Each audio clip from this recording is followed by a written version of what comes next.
Hello viewers, আসসালামু আলাইকুম। আজকে আপনাদের জন্য নিয়ে আসলাম সবচেয়ে সহজ পদ্ধতিতে চিংড়ি মাছের মালাইকারি।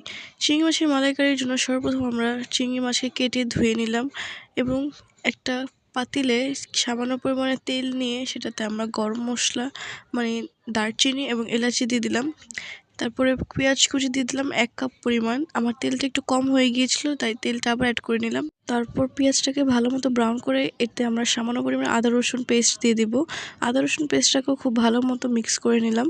মিক্স করা হয়ে গেলে এতে আমরা দিয়ে দেব টক দই। সামান্য পরিমাণ টক দই দিয়ে দিব। টক দইটাকে দিয়েও আমরা ভালো মতো নাড়াচাড়া করে নেব। নাড়াচাড়া হয়ে গেলে এতে একটু বাদাম বাটা দিয়ে দেবো, মানে চীনাবাদাম বাটা দিয়ে দিলাম কিছু পরিমাণের।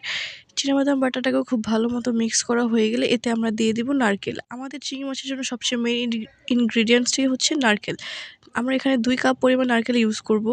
নারকেলটাকেও খুব ভালো মতো মিক্স করে নেব। মিক্স করা হয়ে গেলে এতে আমরা দিয়ে দেবো সামান্য পরিমাণে স্বাদ অনুযায়ী লবণ এবং হলুদ মরিচের গুঁড়া।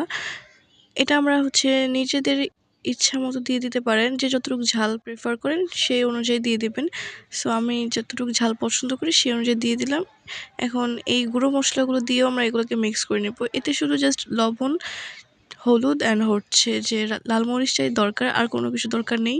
বাস এগুলো দিয়ে নাড়াচাড়া করে নেওয়া হয়ে গেলো। তেলটা লাগলো আবারও কম হয়ে গেলো, তাই আরও একটু অ্যাড করে নিলাম।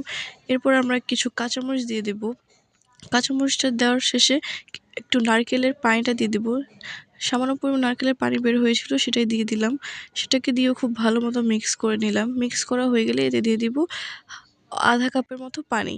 আধা কাপ পানি দিয়ে এটাকে আমরা একটু ঢেকে রেখে দিব এবং এক সাইড অন্য একটা চুলাতে শিফট করে নিচ্ছি। এখন আমি একটা কড়াইতে তেল গরম করে নিচ্ছি। তেল গরম করা হয়ে গেলে এখন চিংড়ি মাছগুলোকে ভেজে নেব।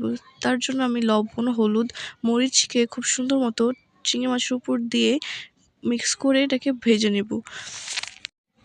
কেউ কড়াইটা দেখে জাজ করবেন, এটা হচ্ছে আমাদের বাসায় জাতীয় কড়াই। সো এখন এই জাতীয় কড়াইতে আমরা চিংড়ি মাছগুলোকে খুব সুন্দর মতো ভেজে নেব। বেশি একটা ভাজার দরকার নেই, যেহেতু চিংড়ি মাছ খুব তাড়াতাড়ি কুক হয়ে যায়।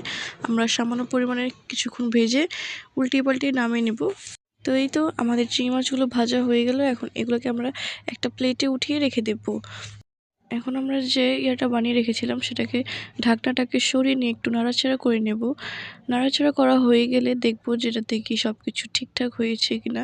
সো আমি এখন টেস্ট করে দেখলাম যে একটু লবণটা কম হয়েছে, তাই লবণটা দিয়ে আরেকটু কিছুক্ষণ কষিয়ে নিলাম। কষানো হয়ে গেছে, এখন আমরা এতে চিংড়ি মাছগুলো অ্যাড করে নেব। সো এই তো চিংড়ি মাছগুলো অ্যাড করে নিচ্ছি। চিংড়ি মাছগুলোকে অ্যাড করে নিয়ে কিছুক্ষণ ঢাকা দিয়ে রেখে দেব। এই তো আমার চিংড়ি মাছগুলো ঢাকা ওঠার পর এরকম দেখতে লাগছে। এই তো কিছু অল্প সময়ের মধ্যে খুব মজাদার একটা রেসিপি তৈরি করে ফেললাম, চিংড়ি মাছের মালাইকারি। এরকমভাবে ট্রাই করলে খুবই সিম্পলভাবে করা যাবে এবং খুব মজা লাগবে খেতে। আপনারা চাইলে বাসায় ট্রাই করতে পারেন। সো আজকে এই পর্যন্ত, দেখা হবে আবার কোনো একটি নতুন রেসিপিতে। আজকের মতো আল্লাহ হাফেজ, আসসালামু আলাইকুম।